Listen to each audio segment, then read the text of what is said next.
Mikey P, Mike Probozzi in Harness Players Podcast, joined by my good buddy, Ray Cotolo. Fraser Downs closing night. And, Ray had some computer issues yesterday. I had to work. It's Christmas week. We're like, yeah, let's just do a live stream for Friday to finish up Fraser Downs and their awesome relationship that we've had with them throughout this year. Ray, how are your holidays?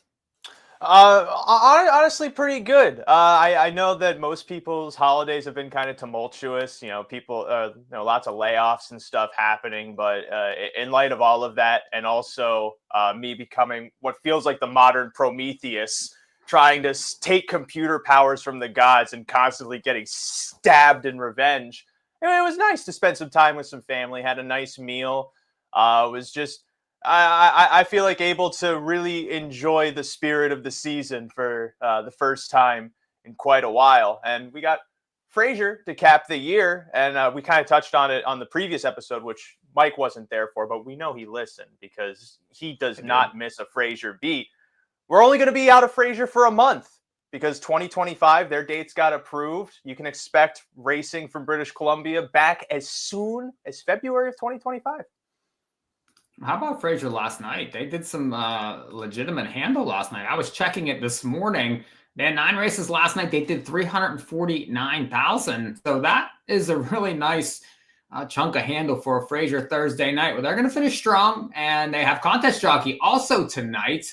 So another free contest, contestjockey.com. Check out the Fraser Downs section of Contest Jockey, and you can win cash prizes, no cost to you. You just have to jump in. Live money contest. Now it's a mythical bankroll, but you can go all in at any time, and whoever ends up with the most money at the end wins the cash prizes, and they will be sent directly to you, whether you're in Canada, if you're in Nigeria, it doesn't matter. Wherever you are, you can play. Or both at the same time. You can play Fraser Downs Contest Jockey. Yeah, and it's a game that really rewards the sharps too. Because Mike, I know being on the internet horse racing space, everyone thinks that they're a sharp, but Contest Jockey, I think, really distinguishes who is and who is not the true sharps in handicapping. Yeah, and I've been fortunate to win several of these Contest Jockey contests for London, even for some of the thoroughbred contests.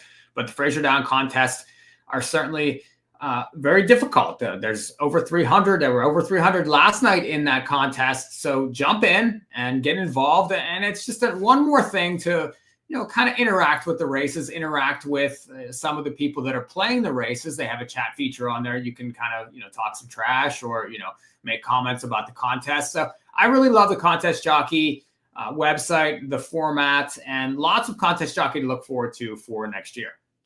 Oh, absolutely. And on top of that, if you aren't familiar with a circuit like Fraser, which first off, if you've been listening to these podcasts, I'm amazed that that's still the case. It's been like a year at this point. But if you're just dipping your toes in, it's also a great opportunity to have a bit more skin in the game while also figuring out, how maybe you could get into the pools at a place like Fraser. Let's look at this pick 4 for Friday nights. It's the last pick 4 of the season, and we know those late post times at Fraser. So this one is 8:40 Pacific time, so 11:40 Eastern time. So if you're still up on the East Coast, you can jump into these Fraser Downs. They'll be the only thing going right then. So gather up all that money and let's get out on this Fraser pick 4. Ray, preferred Pacers. It'll Be Fine looks to be the big favorite in here off 3 straight wins at the level. Can anybody beat him here? Or are you thinking single A? I'm actually thinking to single beyond the favorite inside of this race. For one, I feel quite proud of how Kevin and actually I should take more credit than Kevin, how I broke down last week's preferred down to thinking Sunshine Boy wasn't really going to be aggressive off the gate. He wasn't. Rum and Raisins was pretty live at 7-1, but of course It'll Be Fine getting the pocket trip as he has so many weeks in this preferred just makes him too tough to vanquish. And so it makes sense Rum and Raisins wasn't able to pull through. But I think the big change this time around, beyond It'll Be Fine having the outside draw and wondering if he can get the trip that he needs to perform his best, is West Coast Beach having an opportunity to get into the race much easier. And on top of that, being at least maybe somewhat more in form coming into this race. Because back on December 6th, he was kind of even chasing horses, even chasing horses at this level to start before that. So then when he dropped down to that 20,000 optional claiming company or the condition claiming company, he really tried to hustle out of there from the outside post. And that just proved to be too tough a task for him. So he reasonably faltered. Now, this guy who has won in the preferred here before and has shown that he can be the biggest boy of all of them inside of this class, goes from post 7 all the way to post 1, picks up Scott Knight. You have to think that he is going to be able to get more into the race without expending as much energy. And that should just make him a factor no matter what. And what lures me in more to want to single him is It'll Be Fine's win streak is going to give him a lot of money. And so we might actually get like a 3-1, maybe even a bit better on a West Coast Beach. And if he can win in the opening leg of the pick 4, you're going to be set up for a good payoff down the road. We saw last week, it was fairly obvious horses in the last 3 races, but you got one long shot and one tough beach boy, and it still paid okay for $1, over $100. And again, I know it's like only $100 for $1, but the horses that won the last 3 legs, you had to be an ignoramus to not use them.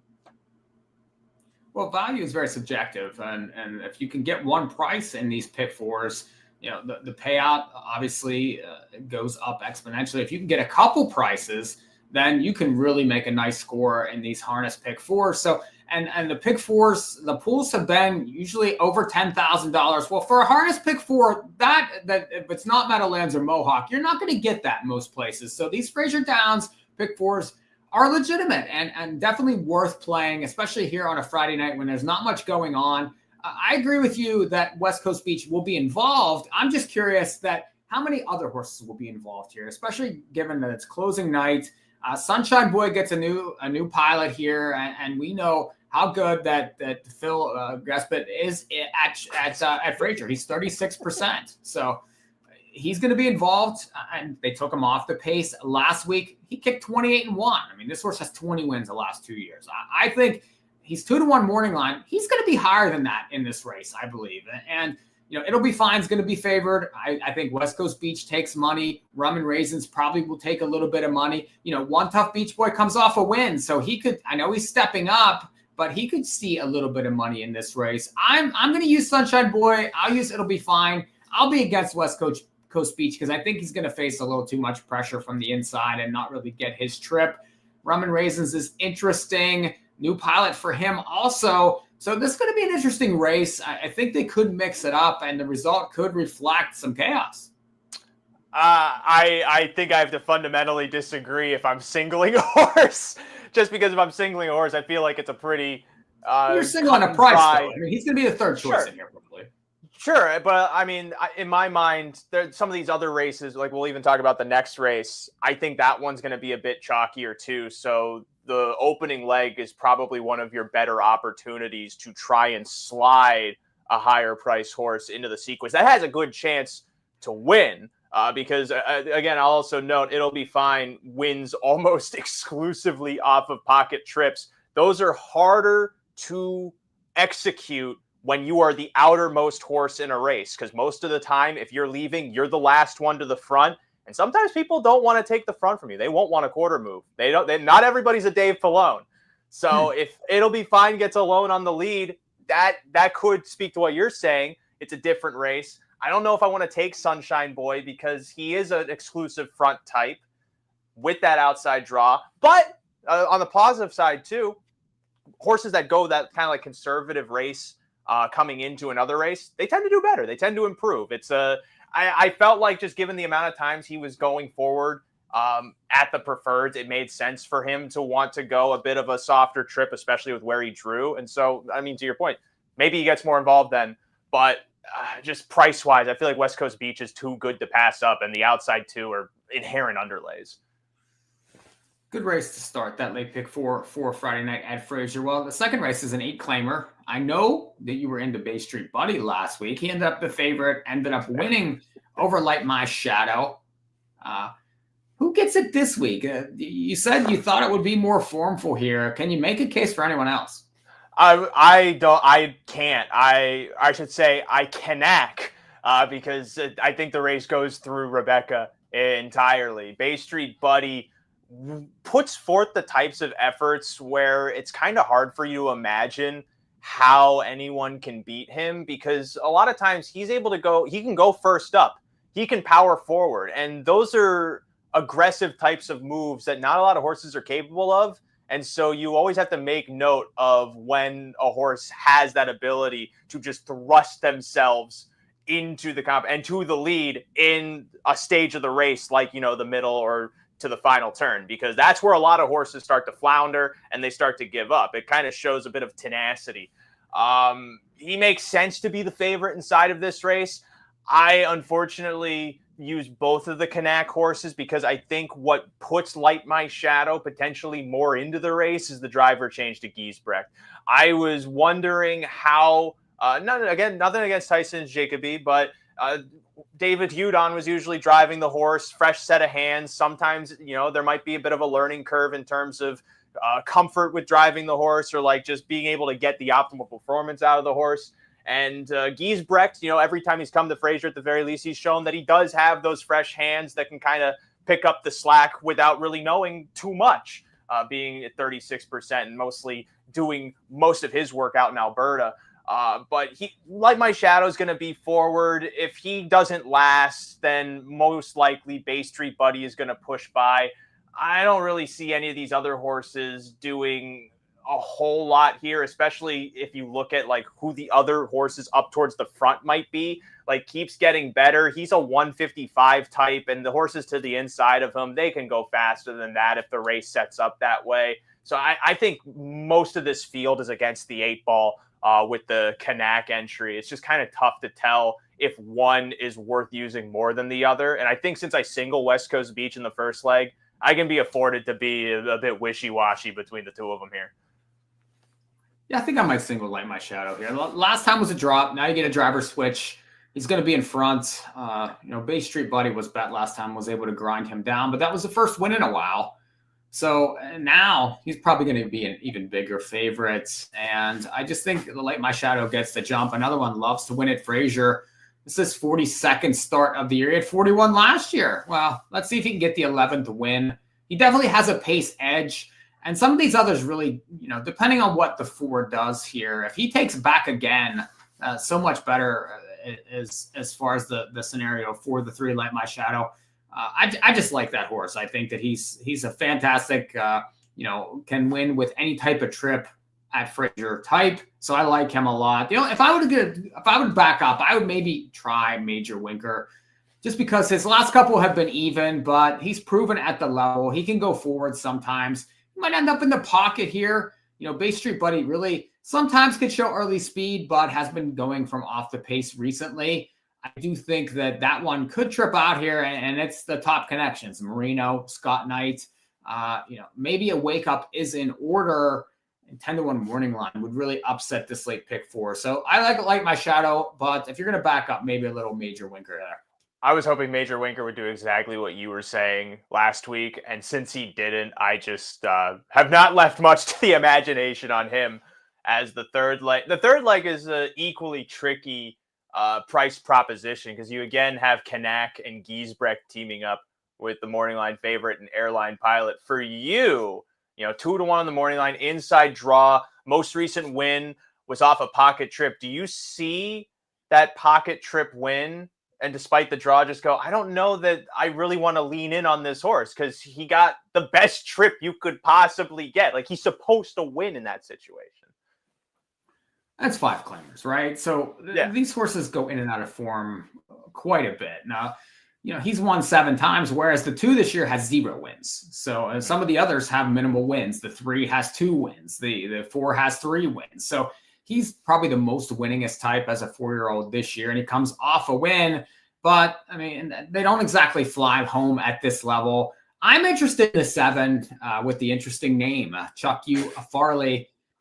this horse returned to Fraser last time after a month off and was able to win handily at the 5 claiming level. Now, this is a step up here. Not all 5 claimers are created equal at Fraser Downs, and this horse draws poorly, but he certainly likes this racetrack, got his initial win in 2024 last time, and I would think that he maybe liked it and would like to maybe do that again. Kick 29-2 in that spot. He might need to get a little faster to beat these horses, but I think if he gets a trip and, the one from the inside post, that could be a difficult spot. And that's, not an easy place on these 5/8 mile tracks. So I'm interested in the 7. I'm interested in the 5, More Monet. Has shown speed. You don't like that one? Are you just sneezing? I'm getting a little allergic to the horses that you're giving out right now. Okay. Well, then you tell me who's going to win. Well, first, I tell the 7 to chuck off entirely. I'm not using that horse on my ticket at all. I find it interesting. And I just realized this looking down the page. You notice this is a 5-10 claimer. There's only one horse in for the 10,000 tag. Who's in for 10 to 5? For 5, More Monet. 5-1 on the morning line. I said in the last race, I got nothing against Tyson Jacoby. And you look at how he's driven this horse here. He's gotten 3 wins with this horse over the meet, and he's one that likes to go. He likes to go forward. He faded last time against Airline Pilot, but that was off of a 6 scratch. And so my thought is that second time off the 6 scratch, he's going to probably be in the place he wants to be. And you look at just how he's performed when he's on the point. He tends to not really give way. And so I think he is an opportunity to maybe get some value into this race. The 4 I kind of look at a little bit, Chase Mikee If You Dare, just because he's been consistent at the 5 claiming level too. But I'm disheartened by how lack of heart he has, because whenever he draws alongside a horse, he's more happy to just kind of tag along than actually go by. So I feel like if you're trying to beat Airline Pilot, just given how perfect of a draw that Giesbrecht gets with him, More Monet is probably the answer. I think there's others that can win here, though. I think this is a spread race for me. I'm not so sure that Airline Pilot, given his price, is necessarily value in here, especially off that perfect trip last time. Now, he's responded to the Lasix, but I'm not sure that especially I like favorites early in this sequence. I'm going to need a price here, and I think others can win. I would probably use the 3. I would use the 4, the 5, the 7. There's lots of different options in here. I think you could probably skip the 6, given the fact that the trainer's driving. But Marino does have a win in 2 starts this year. So, and it was with this horse. I mean, yeah. So, but typically, most of the catch drivers are going to have the advantage over that one. So I would probably use most of them, but leave out the 2 and the 6. Lest we forget, Jim Marino was the Fraser kingpin before he got injured and then pretty much forced into retirement. So he probably still knows how to drive a horse, but that one specifically, he tends to be at like a 57 par when you have horses like Airline Pilot and More Monet. They can go 55 if need be. So it's a race where if they kind of dawdle up front and don't pick up the slack in the late stages, to your point, it could be really wide open, but it's going to kind of be up to those split-second shenanigans of drivers thinking, what should I do? What can I do? Last race for Fraser, pick 4. Last race of the season here for Fraser, and that's a 12 claimer. This is a nice race here, and this is sort of a mid-level pace, Ray. Tahuya Devil certainly takes plenty of money. 1-9, 1-9, 1-2, 1-9, 1-9, 1-9. Those are the last 5 starts. He'll be favored again. Does he win? And only been spoiled twice in all of those races. So he's been odds on 6 times, successful 4. Mike, you and I don't have to be calculators to know that's pretty much 100% of the time. Interesting that he lost to Mock Steady 3 starts ago, who's inside of this race from post 3, perhaps a thing to note. Ultimately, just to say, I don't think I would single Tahuya Devil. He's a horse that at this point, with how my ticket is structured, I unfortunately use potentially defensively because he's a competitor in this race no matter what. I realistically don't think he's going to lose this race like 70% of the time. I think a majority of the time he wins this race. And so he, for me, trying to capitalize on some of the value I'm trying to build in some of the other legs, I feel is necessary to use in the payoff here. But I'm not opposed to spreading on some of the others. Like Are You Crazy right next door, second start off the sixth scratch. I thought that was a pretty solid race against Sunset Rider. I don't really expect him to do more than finish evenly since he hadn't raced since November 29th. And that November 29th race, his first start for Dave Hudon, was exemplary. Going from being a 55 pacer to dropping 2 seconds lifetime best. Very clearly that sickness was something that he just needs to work through. He should be tighter inside of this spot. The 5-1 morning line certainly is appealing. Mock Steady, as I also mentioned, was able to beat To Who You Devil at 3-1 back on November 22nd. He's one that likes to go to the lead, might be able to hold on the lead, and a horse then where if you're watching the earlier part of the Fraser card and you're noticing, damn, horses are not coming from off the speed. Maybe a horse like Mock Steady is a necessary use then inside of a race like this. Sunset Rider, I feel like you could use. I use him kind of like as a B inside of this race. He's not necessary, but he could be a factor. He won fairly handily against the 12 claimers last time. He also tends to take money, but he's one where if he has to come first up, sometimes it's questionable how well he's going to do. And he's got a much different proposition this time, not starting from the pylon post. He's got to start from post 5. So if Giesbrecht doesn't hustle him off the wings early, he's going to have to go up the rim and try to fight. And that might not necessarily be his trip. So I could see him winning maybe like 5 or 8% of the time inside of a race like this. And maybe price-wise he would work, but mainly the inside 3 for me, I think, are the keys to getting paid inside of this one. I do think Sunset Rider is the key to the race, and the decision that Phil makes away from the gate could change things, because To Who You Devil's on the rail. You know, this horse comes off a win where he was able to get the front. Sunset Rider was able to get the front pretty early there. He's in the middle of the gate, and if he wants to go forward, he can here, but there's other speed inside. I mean, Mock Steady likes to be up close. Are You Crazy's been leaving recently, so they could mix it up early, and that could set it up for a closer. And there's a dropper that's a closer in here, and that's Pure Form Mr. Toffee. Drops out of the preferreds. He wasn't winning any of those races. It'll be fine. Whiplash Smile, West Coast Beach. That's who he's been knocking head against, but he doesn't win very much. 2 wins the last 2 seasons. Needs a setup. He could get that setup in here, and from this post, he's going to be ignored. I mean, really, he's going to be over 10-1 in this race. I like that 28-1 kick last time, and that was a fast race, 53-4. If he can produce that in this race and they mix it up early, he could be live late, especially off the drop. So he's definitely a horse you want to use on the ticket here. I'm going to use Sunset Rider. I don't mind the driver switch here. I do think that he's going to be involved early, and he's got plenty of class. I mean, he's made $112,000, so he fits very well versus these. Whereas, you know, the one has only made $26,000. Now, I know that this horse is sharp. This is a tougher bunch for this horse. I'd be against the 1 here. I'd be using the 5, the 7, maybe the 3 also with his class and the fact that, you know, his speed plays very well here. So I would try to beat the favorite in this race.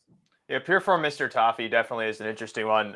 It kind of reminds me, I don't know if you watched the mandatory high 5 payout at Mohawk yesterday. There was a horse that this one kind of reminds me of, who actually won there, Giggity, Giggity, Giggity, where that horse was coming in off of like one potential speed race that was really tough to read, had post 10. All of his lines were from the summer. So you're like, there's no way that this horse is going to be able to hold his summer form on a winter date like today. And then he just still crushed because he had that back class.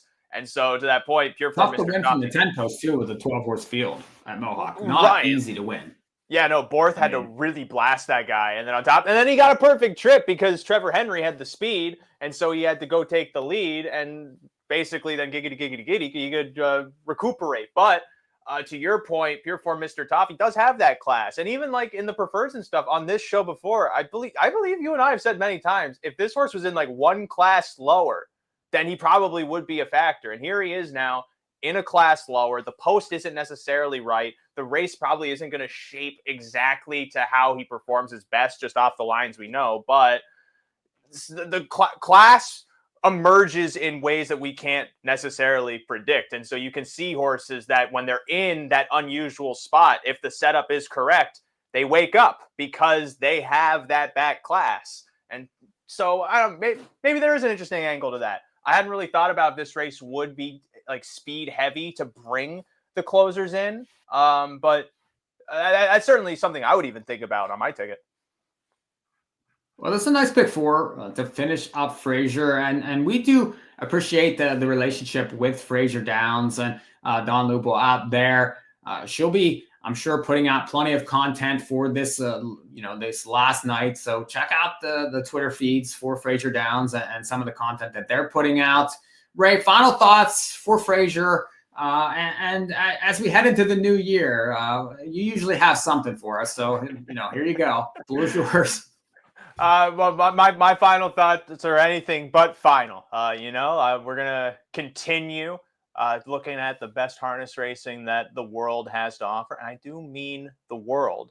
People in other countries, they might be like, well, what about Italian harness racing? It's like, it's cool, it's good in its own right, but North American harness racing is unrivaled, and the amount that there is to get involved in, the opportunities that exist each and every day for people to participate inside of these races, inside of these pools where you can make money if you pick your positions the right way.